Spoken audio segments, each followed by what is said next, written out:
আসসালামু আলাইকুম। আজকের অনলাইন ক্লাসে জানাচ্ছি সবাইকে আন্তরিক অভিনন্দন এবং শুভেচ্ছা। প্রিয় শিক্ষার্থী, চতুর্থ বর্ষের বিনিয়োগ ব্যবস্থাপনা ও আর্থিক ব্যবস্থাপনা সম্পর্কিত একটি চ্যাপ্টার। এই চ্যাপ্টারটি হচ্ছে ডিভিডেন্ড পলিসি অর্থাৎ লভ্যাংশ নীতি। আমরা আজকে এই লভ্যাংশ নীতির ওয়াল্টার মডেল এবং গর্ডন মডেলের সূত্রগুলো একটু জেনে নেওয়ার চেষ্টা করব। তোমরা মনোযোগের সাথে ফর্মুলাগুলো লিখে নেওয়ার চেষ্টা করবে। আজকে আমি ফর্মুলা নিয়ে আলোচনা করব। তোমরা তার আগে একটু বোঝার চেষ্টা করো যে লভ্যাংশ নীতি কী। লভ্যাংশ নীতি মানে হচ্ছে প্রতিষ্ঠানের শেয়ার মালিকদের যে লভ্যাংশ আসে সেই লভ্যাংশের কতটুকু অংশ মালিক নিজে রাখবে, কতটুকু অংশ পরবর্তী বিনিয়োগের জন্য রেখে দিবে, এই সংক্রান্ত কার্যগুলি আসলে হচ্ছে লভ্যাংশ নীতি। এছাড়াও আরও অনেক ধরনের কাজ আছে লভ্যাংশ নীতির মধ্যে। আমরা আজকে আসলে ফিন্যান্সের যে সংজ্ঞা সেটি একটু আগে বোঝার চেষ্টা করব। আসলে অর্থায়নের সংজ্ঞা হচ্ছে উপযুক্ত উৎস থেকে অর্থ সংগ্রহ করা, সংগৃহীত অর্থ উপযুক্ত ক্ষেত্রে বিনিয়োগ, বিনিয়োগ থেকে যেই লাভ আসবে সেই লাভের কি অংশ মালিক নিবে এবং কি পরিমাণ অংশ পরবর্তী বিনিয়োগের জন্য রেখে দেওয়া হবে, এই সম্পর্কিত কাজকে বলা হয় আসলে অর্থায়ন। তো আমরা বুঝতে পারতেছি লভ্যাংশ নীতির আসলে আমরা কি কাজ করব, অর্থাৎ কি পরিমাণ অংশ মালিক রেখে দিবে এবং কি পরিমাণ অংশ পরবর্তী বিনিয়োগের জন্য রেখে দিবে, সেই সংক্রান্ত কাজই আসলে হচ্ছে লভ্যাংশ নীতির মূল কাজ। আমরা লভ্যাংশ নীতির যে ওয়াল্টার মডেল, অর্থাৎ লভ্যাংশ নীতির ক্ষেত্রে ওয়াল্টার যেই তত্ত্বটি দিয়েছেন সেই তত্ত্বটিকে আসলে বলা হয় ওয়াল্টার মডেল। আমরা এই ওয়াল্টার মডেলের ফর্মুলাটি একটু লিখব লভ্যাংশ নীতি অনুযায়ী। ওয়াল্টার মডেল, ওয়াল্টার মডেল, এই ওয়াল্টার মডেলে যে ফর্মুলাটি দেওয়া হয়েছে সেটিকে আসলে P0 দ্বারা প্রকাশ করা হয়েছে। P0 দ্বারা প্রকাশ করা হয়েছে, যেখানে সূত্রটি হচ্ছে D যোগ R by K E minus D by K. প্রিয় শিক্ষার্থী, সূত্রটা একটু লক্ষ্য করো। বলা হয়েছে ডি যোগ R by K E minus D by K. আমরা এখন এই সূত্রের এলিমেন্টগুলো একটু জানার চেষ্টা করবো। What is D?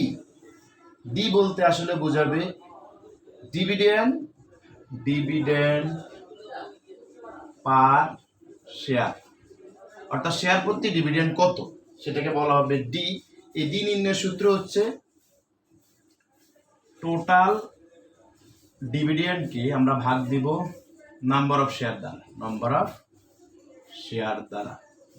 এরপর আছে আর। আর বলতে আসলে বোঝাবে required rate of return, required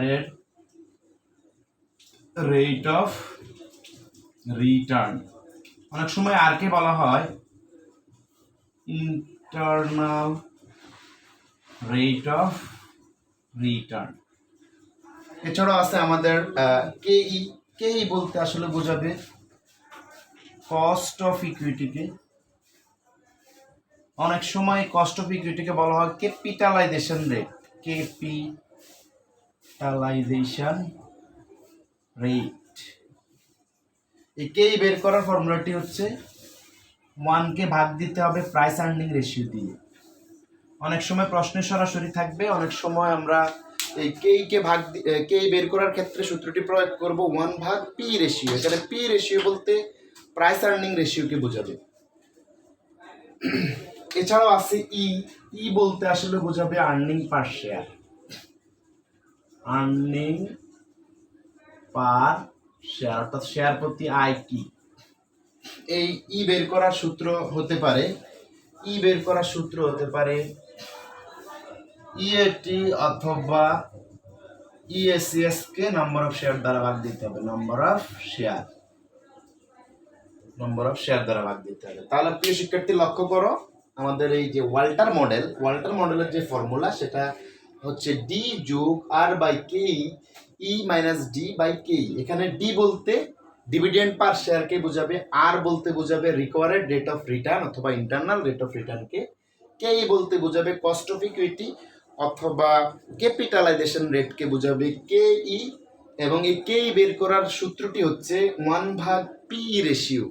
যদি সরাসরি প্রশ্নে কে এর মান প্রশ্নে যদি সরাসরি দেওয়া না থাকে তাহলে অবশ্যই পি এর তত্ত্বটি থাকবে। সেক্ষেত্রে 1 কে পি রেশিও দ্বারা ভাগ দিলে যা পাবো তাকে আমরা বলবো কে ই। এছাড়াও লক্ষ্য করো যদি ইর মান বের করতে চাই, ই বলতে আর্নিং পার শেয়ারকে বোঝাবে, অর্থাৎ শেয়ার প্রতি আয়কে বোঝাবে। এখানে শেয়ার প্রতি আয় বের করার সূত্রটি হচ্ছে ইএটি অথবা ইএসিএস কে ভাগ দিতে হবে নাম্বার অফ শেয়ার দিয়ে। ইএটি মানে আর্নিং আফটার ট্যাক্স, ইএসিএস মানে earning available common share holder, এটাকে ভাগ দিতে হবে নাম্বার অফ শেয়ার দিয়ে। তাহলে আমরা এই ওয়াল্টার মডেলের ফর্মুলাটি আসলে সবাই লিখে নিয়েছি এবং আমি আশা করতেছি সবাই এটা ভালো করে বুঝতে পেরেছে। আমি আবারও বলছি তোমাদের সুবিধার্থে যে P0 বলতে আসলে বোঝাবে মার্কেট প্রাইস পার শেয়ার, অর্থাৎ মার্কেটে একটা শেয়ারের দাম কত সেটা বের করার যে ওয়াল্টার মডেল পদ্ধতি অনুযায়ী নিয়মটা হচ্ছে ডিভিডেন্ড পার শেয়ার যোগ রিকোয়ার্ড রেট অফ রিটার্ন অথবা ইন্টারনাল রেট অফ রিটার্নকে ভাগ দিতে হবে কস্ট অফ ইকুইটি অথবা ক্যাপিটালাইজেশন রেট দিয়ে। আর্নিং পার শেয়ার থেকে ডিভিডেন্ড পার শেয়ার বিয়োগ দিতে হবে এবং পুরোটার উপরে মানে পুরোটার সাথে ভাগ হবে কেই বলতে তো আমরা একটু আগেই বলেছি কস্ট অফ ইকুইটি অথবা ক্যাপিটালাইজেশন রেট কি। তাহলে আমরা ওয়াল্টার মডেলের যে ফর্মুলা সেটা আশা করি বুঝতে পেরেছি।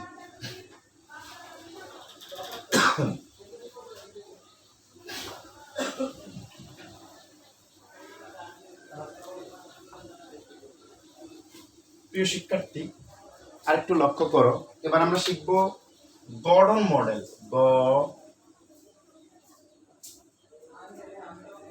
গর্ডন মডেল, এই গর্ডন মডেলের নিয়ম অনুযায়ী খেয়াল করো, গর্ডন মডেলের নিয়ম অনুযায়ী খেয়াল রাখতে হবে যে আমাদের গর্ডন মডেল যে সূত্রটি দিয়েছে সেটি আমরা একটু লিখে ফেলবো। গর্ডন মডেলের নিয়ম অনুযায়ী সূত্রটি হচ্ছে P0 সমান সমান E1 বিয়োগ B বাই K বিয়োগ BR। এখানে উল্লেখ্য P0 বলতে আসলে বোঝাবে মার্কেট প্রাইস পার শেয়ারকে, অর্থাৎ শেয়ারের বাজার মূল্যকে বলা হবে P0। ই বলতে আসলে বোঝাবে আর্নিং পার শেয়ারকে, আর্নিং পার শেয়ারকে বোঝাবে ই। এই বি বলতে বোঝাবে আসলে রিটেনশন রেশিওকে, রিটেনশন রেশিও। আচ্ছা, রিটেনশন রেশিও কি? দুই ধরনের রেশিও আছে ডিভিডেন্ড পলিসিতে, একটা হচ্ছে ডিভিডেন্ড পে আউট রেশিও আর একটি হচ্ছে রিটেনশন রেশিও।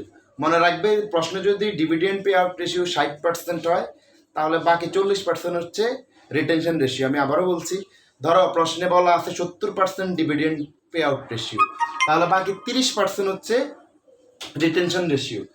একটু লক্ষ্য করো, এরপরে আমরা বলছি কেই বলতে আসলে বোঝাবে কস্ট অফ ইকুইটিকে, অথবা এই কেই বলতে বোঝাবে ক্যাপিটালাইজেশন রেটকে, ক্যাপিটালাইজেশন রেটকে।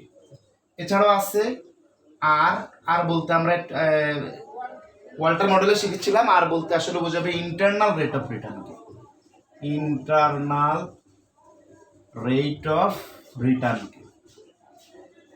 সুপ্রিয় শিক্ষার্থী, আমরা আজকে দুটি মডেল আলোচনা করেছি, একটি হচ্ছে ওয়াল্টার মডেল আর একটি হচ্ছে তোমার গর্ডন মডেল। আরেকটি হচ্ছে গর্ডন মডেল। তো এই দুটি ফর্মুলা দুটি তত্ত্বের আমরা ফর্মুলা লিখে নিয়েছি, অর্থাৎ দুজন লোক লভ্যাংশ নীতি সম্পর্কে দুটি তত্ত্ব দিয়েছেন এবং দুটি তত্ত্ব আমরা লিখে ফেলেছি। এছাড়াও আমরা পরবর্তী ক্লাসে অথবা পরবর্তী লেকচারে আরও বিস্তারিত জানবো। তোমরা অবশ্যই এই দুটি ফর্মুলা বাসায় মনোযোগের সাথে শিখে ফেলবে। আর তোমরা অবগত আছো করোনা ভাইরাস পরিস্থিতির কারণে আসলে আমাদের এই অনলাইন ক্লাস কার্যক্রম চালু রয়েছে। আমাদের এই অনলাইন ক্লাস কার্যক্রমের সার্বিক তত্ত্বাবধানে রয়েছেন আমাদের কলেজের প্রিন্সিপাল প্রফেসর আবুল বাশার স্যারের নেতৃত্বে আসলে আমরা তোমাদেরকে এই ক্লাসগুলো করতে দিচ্ছি। তোমরা অবশ্যই স্যারের জন্য দোয়া করবে। প্রিয় শিক্ষার্থী, সকলের সুস্থতা কামনা করে আজকে এখানে শেষ করছি। ভালো থাকো, সুস্থ থাকো, আল্লাহ হাফেজ।